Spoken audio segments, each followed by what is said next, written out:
오늘 우리에게 주시는 하나님의 말씀은 마가복음 4장 1절입니다.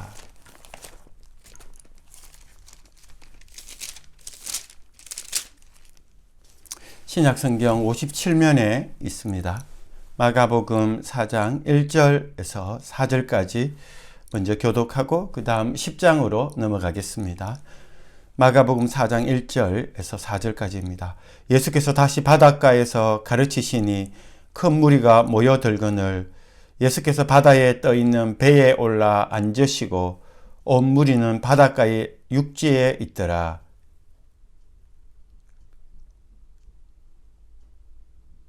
들으라, 씨를 뿌리는 자가 뿌리러 나가서 이제 마가복음 10장으로 넘어가겠습니다. 10장 46절에서 52절 말씀입니다. 10장 46절에서 52절 말씀입니다.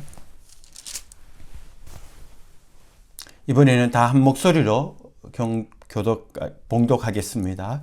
그들이 여리고에 이르렀더니 예수께서 제자들과 허다한 무리와 함께 여리고에서 나가실 때에 디메오의 아들 맹인 그지 바디메오가 길가에 앉았다가 나사렛 예수시란 말을 듣고 소리질러 이르되 다윗의 자손 예수여 나를 불쌍히 여기소서 하거늘 많은 사람이 꾸짖어 잠잠하라 하되 그가 더욱 크게 소리질러 이르되 다윗의 자손이여 나를 불쌍히 여기소서 하는지라.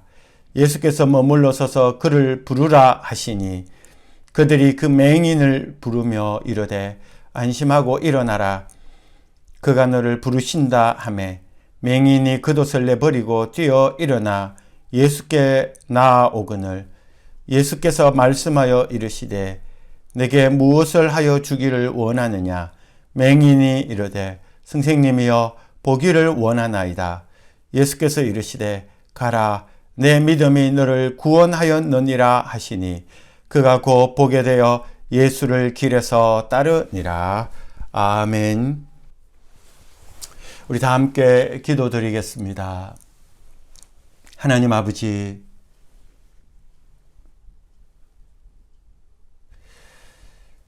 새해 첫 하나님 주시는 말씀을 받고자 겸손하게 저희들이 기다립니다.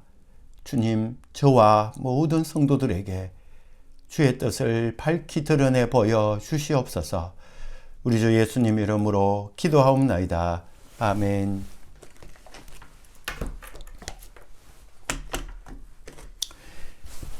새해가 시작되었습니다. 다른 모든 일에서도 그렇듯이 새해에는 기대감이 생깁니다. 모든 일이 지금보다는 나아지리라는 기대감이 있습니다. 영적인 영역에서도 동일합니다. 우리의 영성이 깊어지고 그리고 단단해질 것이라는 믿음이 있습니다. 그리고 모든 그런 기대에는 근거가 있듯이 영적 진보가 있을 것이라는 믿는 근거 역시 있습니다. 주 예수님 때문입니다. 예수님은 처음이고 마지막이십니다. 시작하셨으면 완성하실 것이기 때문입니다. 우리를 그의 백성 삼으셨기에 길을 완주하게 하십니다. 무엇보다 농부가 밭을 가꾸듯 주 대신 그리스도께서는 농부가 되시어 우리가 하나님 아버지께서 기뻐하시는 귀한 열매를 맺도록 올 한 해도 사람 농사를 지으실 것입니다. 그래서 오늘 우리는 새해 첫 말씀으로서 농부 예수에 대해서 묵상을 하려고 합니다. 마가복음 4장에 나오는 네 종류의 땅 비유에 등장하는 농부가 오늘 설교의 주제입니다. 이 본문은 2020년 작년에 함께 나눈 적이 있습니다. 하지만 그때 우리가 묵상하지 않는 부분이 있었는데 농부 예수님의 농사 짓는 방식이 대한 것은 그때 묵상하지 않았습니다. 오늘 우리가 그 주제를 깊이 상고하려고 합니다. 농부가 씨를 뿌렸는데 어떤 씨는 길가에, 또 어떤 씨는 돌밭에, 다른 씨는 가시덤불에 떨어지고 다만 몇몇 씨만 좋은 땅에 떨어졌습니다. 그래서 어떤 씨는 예상했던 대로 죽고 또 다른 씨는 살아남습니다. 길가에 떨어진 씨는 새의 먹이가 되고 돌밭에 떨어진 씨는 태양의 햇살을 견디지 못하고 가시덤불에 떨어진 씨는 옆에서 같이 자라던 가시나무의 그 뾰족한 가시의 찌름을 결국 견디지 못하고 시들어 버립니다. 오직 좋은 땅에 떨어진 씨만 열매로 나아갑니다. 씨가 바람에 날려 그곳에 떨어진 것이 아니라 농부가 씨를 뿌렸습니다. 오늘 우리 시대 농사법에 따라 본다면 비유 속에 등장하는 농부는 귀농한 지 얼마 되지 않는 신참 농부처럼 보입니다. 농부가 씨를 선별해서 좋은 땅에 뿌리지 못하고 길가나 자갈밭이나 가시가 무성한 곳에도 씨를 뿌리고 있기 때문입니다. 그 농부는 농사 일에 대해서 더 배움이 필요한 것일까요? 그 농부는 농사 일에 대해서 어쩌면 더 배워야 할 인물이다라고 말할 수도 있습니다. 하지만 농부 탓하기 전에 먼저 고대 유대 사회의 농사법을 살펴볼 필요가 있습니다. 고대 유대 사회에서 농부는 씨를 뿌리되 경작할 밭이 아니라 경작할 땅에 뿌립니다. 다시 말하면 이미 경작되어진 밭에 씨를 뿌리는 것이 아니라 앞으로 경작할 땅에다가 씨를 뿌립니다. 이것이 비유에서도 밭을 가리키는 헬라어 단어가 사실은 땅을 가리키는 말, 헬라어로 게라는 땅을 가리키는 말이 사용된 이유이기도 합니다. 그러니 고대 사회 유대 농부는 앞으로 자기가 경작할 땅에다가 씨를 뿌리는 것이었던 것입니다. 그러면 예수님은 왜 그 같은 농사법을 비유로 사용하셔서 지금 가르침을, 그것도 하나님 나라에 대한 가르침을 주시는 것일까요? 농부가 씨를 뿌리되 바깥지 않는 땅들에 씨를 뿌리는 것은 그 땅을 밭으로 바꾸겠다는 뜻이 있습니다. 길가에 씨를 뿌린 것은 길가를 밭으로 만들겠다는 뜻이고, 돌밭이나 가시덤불에 씨를 뿌린 것도 돌밭과 가시덤불을 밭으로 만들겠다라는 것입니다. 그러니 본문은 길가나 자갈밭이나 가시밭도 다 내 밭으로 삼겠다는 농부 예수님의 의지를 드러내주고 있는 것입니다. 땅을 밭으로 삼겠다는 농부 예수님의 의지가 바로 이 비유를 사용하게 만들었던 것입니다. 예수님의 생애를 기록한 마가복음은 총 16장으로 되어 있는데 이 비유는 4장에 나오고 있습니다. 이것은 이 비유가 예수님의 사역 초기에 하셨던 이야기인 것을 말을 해 줍니다. 그러니까 이 비유를 통해서 예수님은 앞으로 자신이 어떤 일을 어떻게 할 것인지를 예고하신 것입니다. 그러면 어떤 사역에 대한 예고가 이 비유에 담겨 있을까요? 예수님은 옥토만 찾아다니지 않으시겠다는 것입니다. 하나님 나라의 열매를 거두기 위해서 옥토만 찾아서 그곳에 씨를 뿌리는 일은 하지 않겠다라는 것입니다. 씨가 땅에 뿌려지듯이 앞으로 예수님은 사람을 그리고 조직 단체를 방문하시되 길가와 같은 사람 단체, 돌밭과 같은 사람 단체, 심지어 가시덤불과 같은 곳에도 찾아가겠다는 예수님의 의지가 담겨 있는 비유가 우리가 읽었던 비유입니다. 좋은 땅만 아니라 돌밭과 가시덤불과 같은 사람도 예수님의 방문 예정 지역임을 이 본문을 통해서 예수님은 미리 말씀을 하시고 계시는 것입니다. 왜 그러실까요? 그 이유는 개간하시기 위해서입니다. 예수님은 좋은 땅에만 씨를 뿌리는 게 아니라 돌밭에도 씨를 뿌려서 그 땅을 그리고 그 자갈밭을 그 가시밭을 옥토로 만드시겠다는 뜻을 이 비유에 담아내고 있는 것입니다. 그러니 예수님은 개간하시기 위해서 방문하시는 것입니다. 물론 그런 사람을 방문하실 때 되돌아올 반응을 예수님이 예상 못하시는 바는 아닙니다. 가버나움 집에 들어가셨을 때는 모든 사람의 환영을 받으셨지만 예수께서 고향에 들어가셨을 때는 냉대와 배척이 되돌아왔습니다. 이런 점에서 가버나움은 좋은 땅이고 고향은 돌밭과 같다고 말할 수 있습니다. 이수신 장군은 45번의 전쟁을 했는데 무패의 신하를 이루었습니다.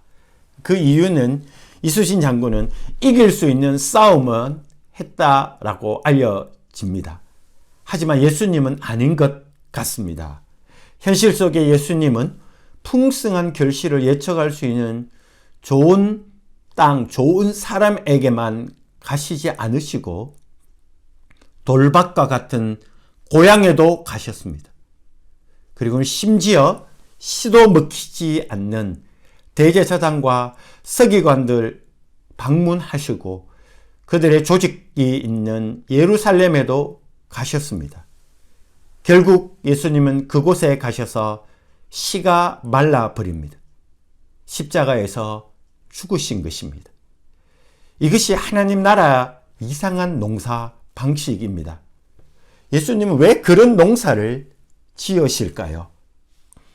예수님이 보여주시고자 하신 것은 농부의 무모함이 아니라 농부가 뿌린 생명력 있는 씨의 능력을 보여주시고자 하신 것입니다. 돌밭과 땅은 사람을 만나 씨가 마르고 가시밭을 만나 가시에 찔려 질식되더라도 씨에게는 길가의 딱딱함, 그 돌밭의 얕음, 가시밭의 독도 어쩔 수 없는 생명이 바로 씨에 있음을 보여주시고자 예수님은 적진에 뛰어들어 가신 것입니다. 돌밭에 뛰어들어 가신 것이고 가시밭에 들어가신 것이고 그리고 길가에 뛰어들어 가신 것입니다. 물론 씨에게 생명이 있음을 보여주시는 그 자체가 예수님의 목적은 아닙니다. 그 이상이 있습니다. 예수님은 적진 한복판에 뛰어들어 가십니다. 그 이유는 결국 적의 무기인 길가의 그 딱딱함, 그 돌밭의 얕음, 가시밭의 날카로움을 무효화시켜서 땅을 밭으로 변화시켜 가시고자 함이었습니다. 가시 때문에 땅을 포기하지 않으신 것이고 돌 때문에 땅을 포기하지 않으시고 딱딱함 때문에 길을 밭으로 만드시는 것을 포기하지 않으신 것입니다. 그래서 예수님은 들어가셔서 적의 독을 무력화하고 바로 그 땅을 옥토로 만드시고자 적진으로 뛰어들어 가신 것입니다. 길도 표면의 딱딱함만 없어지면 밭이 될 수 있기 때문이고 돌밭도 돌만 캐내면 밭이 될 수가 있고, 가시밭도 가시만 없으면 영양분이 풍성한 밭이 될 수 있다는 판단이 예수님에게 있었기에 적진으로 뛰어들어 가신 것입니다. 가시 때문에 예수님은 땅을 포기하지 않으셨습니다. 돌 때문에 예수님은 땅을 포기하시는 분이 아닙니다. 오히려 예수님은 돌을 캐내고 땅을 밭으로 만드시는, 하나님이 창조하신 땅과 사람을 사랑하시는 분이었던 것입니다. 바로 그 일을 예수님이 하시고자 하셨고 하실 것을 이 비유를 통해서 예고하신 것입니다. 지금도 우리 가운데서 사람 농사 짓고 계신 예수님은 바로 이런 농부이십니다. 예수님과 그가 선포한 하나님 나라에는 생명이 있고, 그 생명은 인간의 토양 자체를 바꾸시는 능력입니다. 그러면 구체적으로 어떻게 이 일을 하시는지, 이제 우리가 읽었던 두 번째 본문인 길가에 씨를 뿌리는 예수님의 비유의 구체적인 예를 보여주는 바디메오 이야기를 보려고 합니다. 예수님이 어떻게 지금까지 보았던 이 일을, 땅을 밭으로 만드는 일을 하시는지 보려고 합니다. 농부는 길가에도 씨를 뿌립니다. 길가도 좋은 밭으로 만들겠다라는 뜻입니다. 그런데 예상했던 대로 길가의 씨는 새의 먹잇감이 됩니다. 길의 딱딱함 때문에 씨를 품지 못하자 새의 먹이가 되고 말았던 것입니다. 길가는 씨를 잃어버렸습니다. 농부 또한 씨를 잃어버렸습니다. 농부는 길을 밭으로 만드는 농사를 이제 포기할까요? 새가 이겼을까요? 속단은 이럽니다. 예수님은 사실 마가복음에서 길의 사람으로 이야기됩니다. 사역 내내 예수님은 걷고 또 걸으십니다. 길 위에서 말입니다. 그러므로 4장에 나오는 길가에 떨어진 씨 비유는 사실 예수님의 자기 이야기입니다. 길을 걸으시는 예수님의 자기 이야기가 바로 4장에 담겨 있는 것입니다. 길의 사람 예수님이 걸으시는 그 길의 도착지 또한 마가복음에 언급됩니다. 예루살렘입니다. 예루살렘은 앞서 말한 대로 생명의 씨를 말라버리게 하는 곳입니다. 예수님은 그곳을 길의 종착지로 삼으신 것입니다. 그런데 예수님은 그 목적지로 가시는 길 위에서 홀로 길을 걷지 않으시고 사람들을 불러 그를 뒤따라 길을 걷게 하십니다. 예수님은 길의 끝을 향해 가는 사람일 뿐만 아니라 사람을 불러서 같이 길을 걷는 분이었던 것입니다. 오늘 이야기는 바로 예수님이 걸으셨던 그 길의 종착지인 예루살렘에 들어가기 바로 직전 예루살렘 문 앞쯤에 되는 여리고에서 벌어진 일입니다. 예수님은 유월절을 지키고자 예루살렘으로 가시다가 여리고 마을에 들르셨습니다. 들어가신 후에는 별다른 일을 하지 않으신 채 곧바로 여리고 밖으로 나가시려 합니다. 그런데 그때 갑자기 뒤에서 예수님을 부르는 간절한 목소리가 들립니다. 디메오의 아들인 맹인 거지 바디메오가 예수님을 부르는 소리였습니다. 그는 맹인이자 거지였습니다. 신체적으로 약점을 지니고 있을 뿐만 아니라 사회적으로 변방에 밀려난 자가 바로 바디메오였습니다. 왜냐하면 신체적으로는 맹인이었기에 소위 말하는 정상인에 의해서 밀려난 자이고, 사회적으로는 거지였기에 소위 말하는 평범한 사람들에 의해서 밑바닥 인생을 살아가는 사람이었습니다. 게다가 유대 사회에서는 신체적 불구를 영적으로 연결시켜 죄와 연결시키는 경향이 유대 사회에 있었습니다. 이처럼 바디메오는 소위 말하는 좋은 땅에서 변두리로, 밭에서 길가로 밀려난 존재였습니다. 그는 길 위의 사람이 아니라 길가로 밀려난 존재였습니다. 실제로 우리가 읽었던 4장에 등장했던 길가라는 말이 바디메오에게 정확하게 사용되고 있습니다. 우리가 읽었던 10장 46절에 보시면 맹인 그지 바디메오가 길가에 앉았다가 라고 나오는데, 여기서 사용된 길가라는 단어는 예수님이 마가복음 4장에서 씨를 뿌릴 때 길가에 뿌렸다라고 말할 때 나오는 단어와 정확하게 일치합니다. 바디메오는 길가의 사람이었습니다. 그는 삶의 길을 바쁘게 걷고 있던 길 위의 사람들에게 방해가 되지 않고자 길가에 나가 앉아 있었던 존재였습니다. 안타까운 것은 그런 바디메오에게 예수님이 그 앞에서 길을 걷고 계셨지만 그는 길가에 앉아 있을 수밖에 없었습니다. 길이 생명을 품지 못합니다. 볼 수 없어서 예수께서 바디메오 시야에 들어오지 않았기 때문입니다. 보지 못해 품을 수 없었습니다. 생명이 우리 앞에 지나가고 있지만 그것이 생명인지 볼 수 없어서 길가는 씨를 품지 못했던 것입니다. 보여야지 걷든지 말든지 할 것인데 바디메오는 볼 수 없어서 품을 수 없었습니다.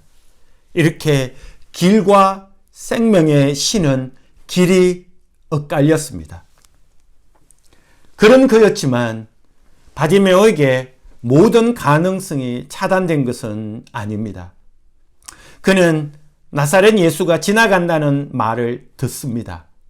그는 보이지 못했지만 잘 듣는 사람이었습니다. 10장에 보시면 그가 나사렛 예수시란 말을 듣고 라는 말이 나옵니다. 바디메오의 모든 행동의 시발점은 보았을 때가 아니라 바로 들었을 때였다는 것을 말해주고 있습니다. 예수님은 4장 비유에서 실제로 반복적으로 들어라 라고 말씀하셨습니다.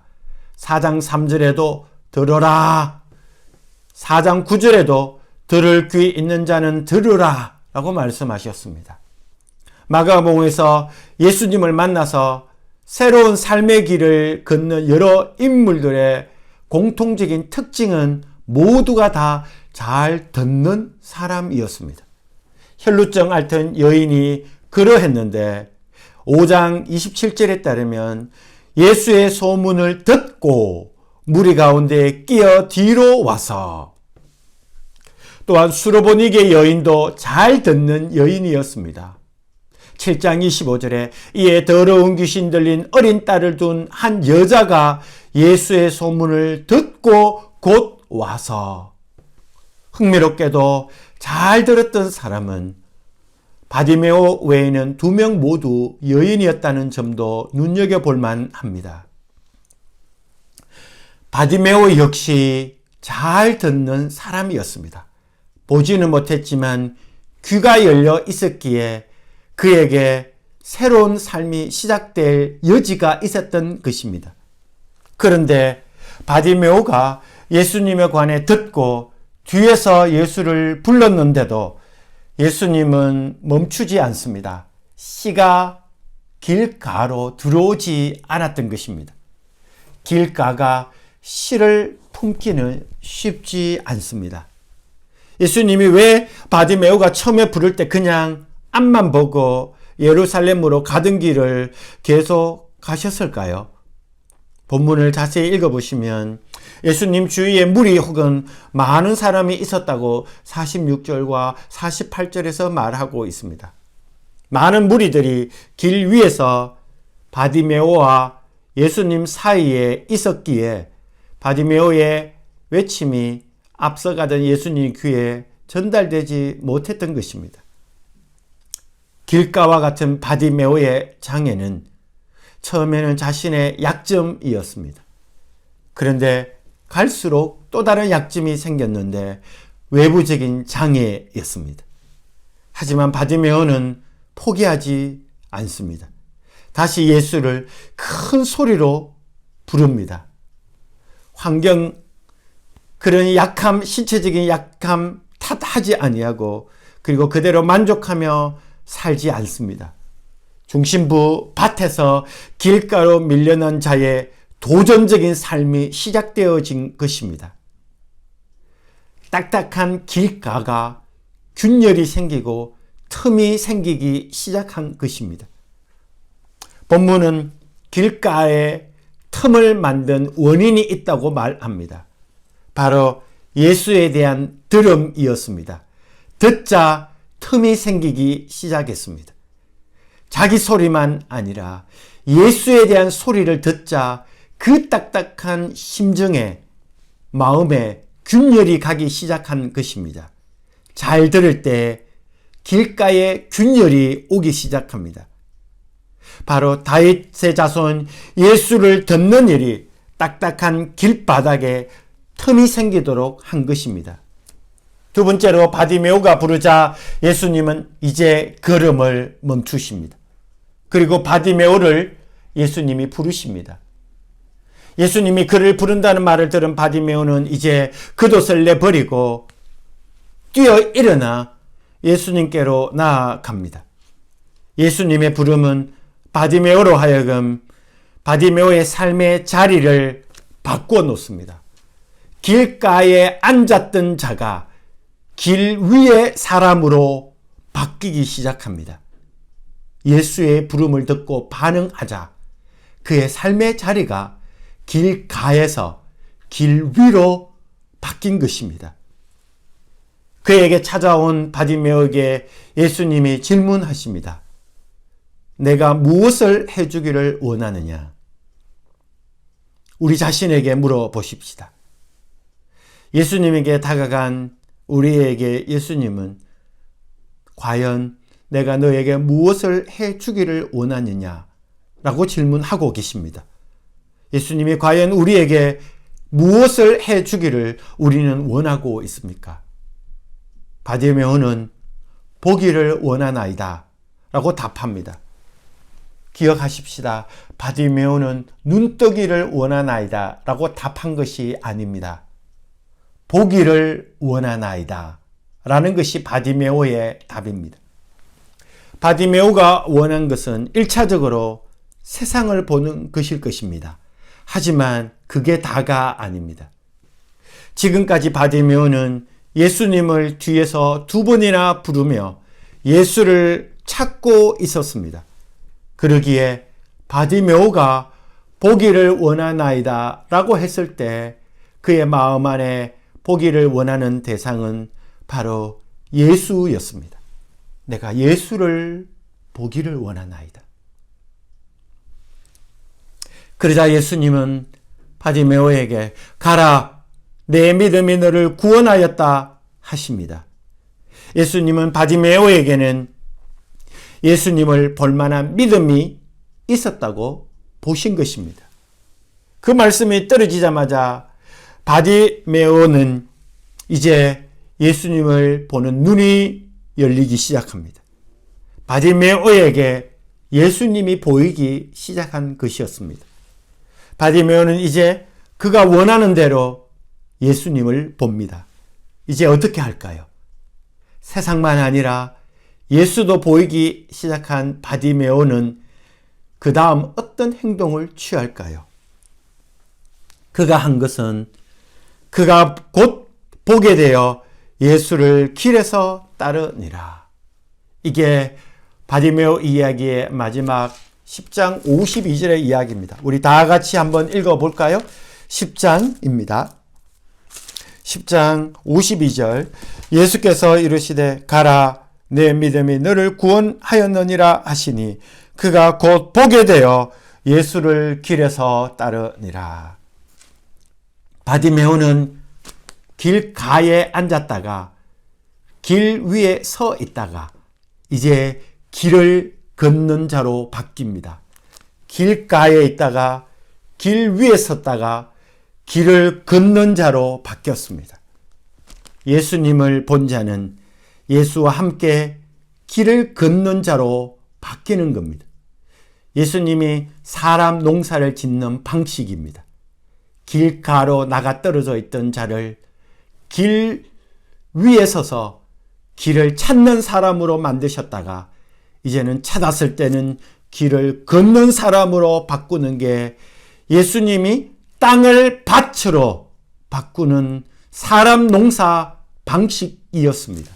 그런데 중요한 것은 열매입니다.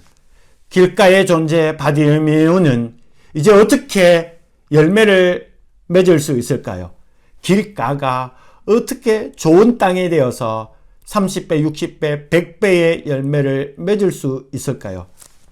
지금까지 바디메오는 길가에 앉아서 길 가던 사람이 바디메오 앞에 펼쳐 놓았던 바디메오의 겉옷 위에 던져주는 열매를 받아 먹는 삶을 살았습니다. 열매를 맺지 않고 다른 사람이 던져주는 열매를 받아 먹는 삶을 길가에서 누리며 살았습니다. 그러던 그를 예수님은 길을 걷게 하십니다. 직접 열매를 맺는 길을 나서도록 하신 것입니다. 변화시킨 겁니다. 이게 예수님의 사람 농사 방식입니다. 하지만 하나님 나라 열매는 혼자 열심히 길을 걷는다고 맺히는 것이 아닙니다. 예수님이 길가에 앉아 있던 바디메오를 길을 걷는 사람으로 바꾸시되 혼자 그 길을 가는 사람으로 만든 것이 아니라 예수를 따라 걷는 사람으로 바꾸셨습니다. 그렇게 바꾸신 것은 열매는 혼자 걸을 때가 아니라 예수를 따라 걸을 때 열린다는 것을 말을 해 줍니다. 땅이 열매를 맺으려면 씨를 품어야 하듯이 우리가 열매를 맺으려면 길을 걷되 혼자 걷지 않고 예수를 따라 걸어야 합니다. 생명은 예수에게 있기 때문입니다. 예수님이 열매를 맺기 위해 지금까지 걸어왔던 그 길을 이제는 끝까지 걸으시면서 예수님이 어떻게 열매를 맺히는 생명이 있는 존재임을 바디메오에게 보여주십니다. 그리고 바디메오는 이제 예수를 뒤따라가면서 열매는 어떻게 맺히는지 봐야 합니다. 예수님은 지금까지 길을 걸어 오셨습니다. 그리고 중간에 여리고에서 바디메오를 다시 자기 따라 길 걸어 열매 맺는 삶으로 가도록 부르셨던 것입니다. 이제는 열매를 맺기 위해 예수님은 가던 길을 계속 가십니다. 바디메오가 따라가야 할 길입니다. 예수님은 예루살렘에 가십니다. 바디메오도 뒤따라 예루살렘에 갑니다. 열매가 있을까요? 예수님이 들어가신 곳은 척박한 땅 예루살렘입니다. 그곳에서 예수님은 말 그대로 씨가 먹히지 않는 사람들, 대제사장과 벨라도에 의해 신문을 받으십니다. 그리고는 그들에게 잡아 먹히십니다. 길가에 떨어진 씨가 새에게 잡아 먹히듯 씨가 먹히지 않는 예루살렘에 들어가신 예수님은 대제사장과 정치 권력 빌라도에 의해서 잡아 먹히십니다. 그게 끝일까요? 골고다에서 그리고 예수님은 십자가에 매달리십니다. 목과 창에 그리고 실제로 가시 면류관에 의해 찔려서 숨통이 막혀 예수님은 죽으십니다. 시의 죽음입니다. 결국 예수님은 4장에서 말했던 세 종류의 땅에 떨어진 시의 운명을 다 홀로 겪으십니다. 예수님은 길가에 떨어지시고, 예수님은 자갈밭에 떨어지시고, 예수님은 가시밭에 직접 떨어지신 것입니다. 예수님이 스스로 찾아가셨습니다. 옥토만 가시지 않으시고, 예수님은 길가도 가시고 자갈밭도 가시고 가시밭도 가셨습니다. 그래서는 사탄의 밥이 되고 씨가 먹히지 않는 돌과 같은 권력자에 의해 희생이 되시고 가시와 같은 창에 찔려 죽으시고 결국에는 돌무덤 위에 예수님이 얹히십니다.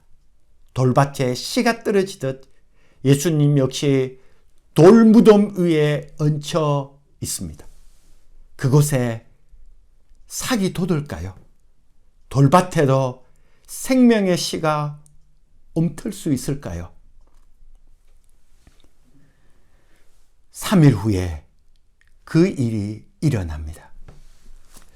예수님이 열매를 바라며 뒤따라오는 바디메오에게 보여주신 것은 바로 이와 같은 생명의 능력입니다. 예수님은 길가에 떨어지더라도 길의 딱딱함을 부수고 틈을 만들어 그 안에 들어가시고, 예수님은 바위 위에 떨어지더라도 그곳에서 생명의 씨를 움틀게 하시고, 가시에 찔려 숨통이 쪼이더라도 다시 3일 후에는 생명이 시작된다는 것을 실제로 보여주시겠다고 비유를 말씀하셨고 보여주셨습니다. 그리고는 바디메오를 눈뜨게 하셔서 그를 따라오게 하신 후에 실제로 열매가 어떻게 맺히는지 길가와 같은 존재인 바디메오에게 보여주셨던 것입니다.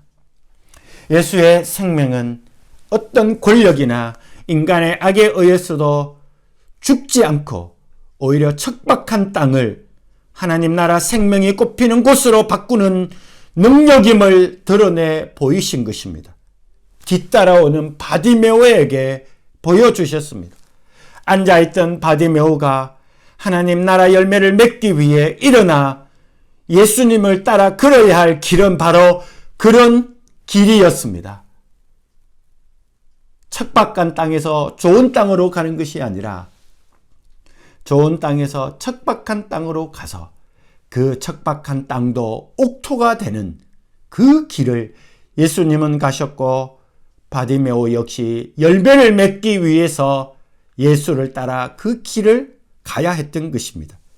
가만히 앉아서 떨어지는 열매를 먹던 자들을 예수와 함께 걷고 예수를 따라 걸으며 결국 죽음 한복판에도 들어갈 수 있는 성도로 바꾼 것은 죽음도 어쩔 수 없는 하나님 나라의 생명을 우리로 맛보도록 하시기 위해서였던 것입니다.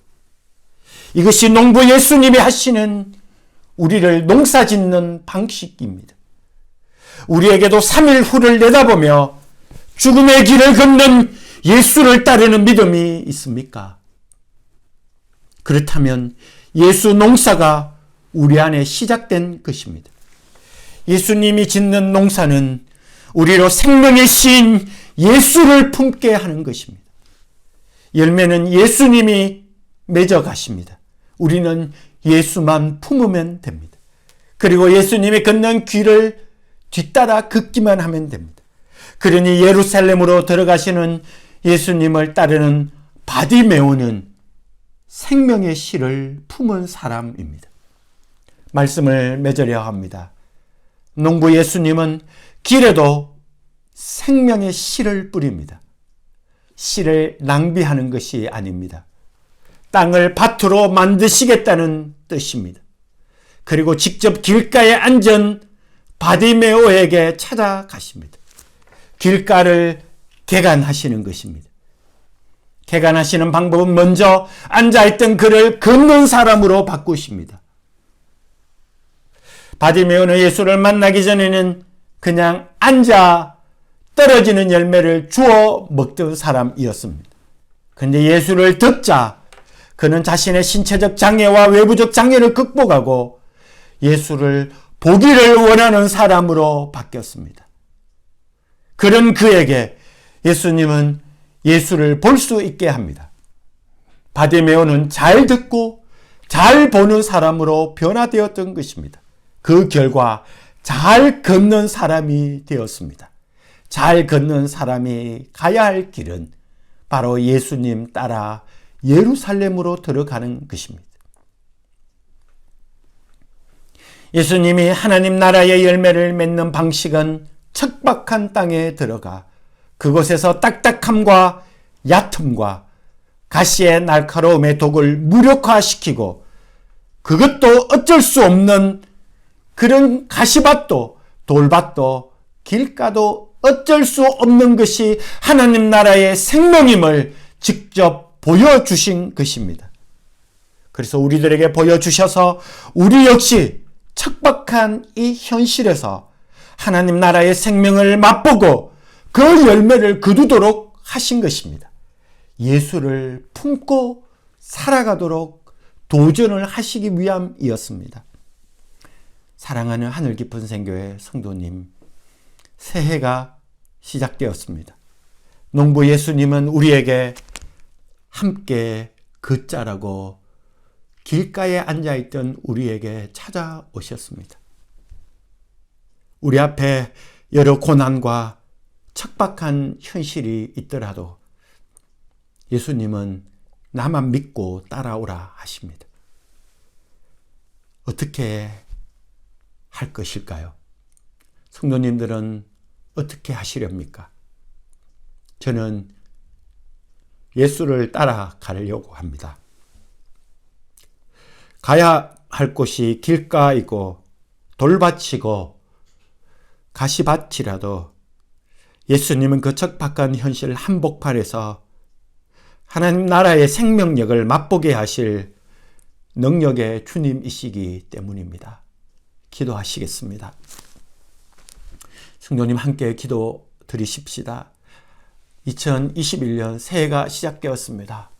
우리 앞에 어떤 길가와 돌밭과 자갈밭이 있더라도 예수님이 그곳을 가시기에 예수 따라 통과하여 그곳에서도 생명의 열매를 맺을 수 있도록 주님 한 해 예수 따라 걷겠습니다. 도와주시옵소서. 이 기도 우리 다 같이 한 목소리로 기도드리겠습니다. 하나님 아버지, 우리에게 은혜를 베풀어 주시옵소서. 긍휼을 베풀어 주시옵소서.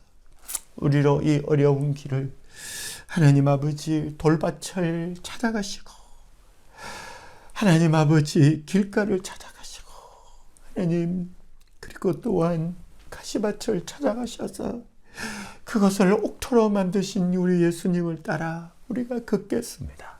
주님 도와주시옵소서. 어떤 어려움이 있더라도 우리가 이 길을 꾸준히 걸을 수 있도록 성령님 역사해 주시고 우리 모든 하늘 깊은 생교회 성도들이 이 길을 따라 걸을 수 있도록 도와주시옵소서. 하나님, 우리 성도님 한 번 더 기도 드릴까요? 간절히 하나님께 한 번 더 기도합시다. 하나님, 우리가 올 한 해도 예수를 보기를 원하나이다. 예수를 보고 예수를 끝까지 따라가기를 원하오니 주님 우리에게 찾아와 주시옵소서. 잘 듣고 잘 보아서 잘 걷는 저희들이 되도록 도와주시옵소서. 이 시간 다시 한 번 더 하나님께 간절히 기도하십시다. 하나님 아버지, 우리에게 은혜를 베풀어 주시옵소서. 우리로 하여금 올 한 해도 예수를 따라 걷게 하시고 우리로 하여금 예수를 하나님 잘 보고 잘 듣고 잘 걸어서 끝까지 그 어떤 길이 척박한 땅이라도 따라 걸어서 그곳에서 생명의 열매를 맺을 수 있도록 역사하여 주시옵소서. 하나님 아버지, 우리에게 은혜와 긍휼을 베풀어 주셔서 우리로 하여금 이 길을 끝까지 걸어갈 수 있도록 도와주시옵소서. 성령님 우리 안에서 그리하여 열매를 예수가 맺히시오니 우리가 예수를 품고 이 길을 끝까지 걷도록 도와주시옵소서. 하나님 은혜를 베풀어 주시기를 간절히 기도하며 우리 주 예수님의 이름으로 기도하옵나이다. 아멘. 하나님 아버지, 새해 길가에 씨를 뿌린 농부 예수님을 묵상했습니다. 길가와 같은 바디메오를 길가에 앉아있는 자에서 길 위에 서 있는 자로, 길을 걷는 자로, 예수를 보고 예수를 따라 걷는 자로 바꾸셨사오니 주님 우리에게도 찾아오셔서 함께 걷자고 말씀하여 주시옵소서. 우리가 열매를 맺는 것이 아니라 예수 생명이 열매를 맺사오니 우리가 예수를 품습니다. 주님, 올 한 해 마지막에 되었을 때 30배, 60배, 100배의 열매를 거두는 우리 모두가 되도록 생명의 예수여 우리를 인도하여 주옵소서. 예수님의 이름으로 기도하옵나이다.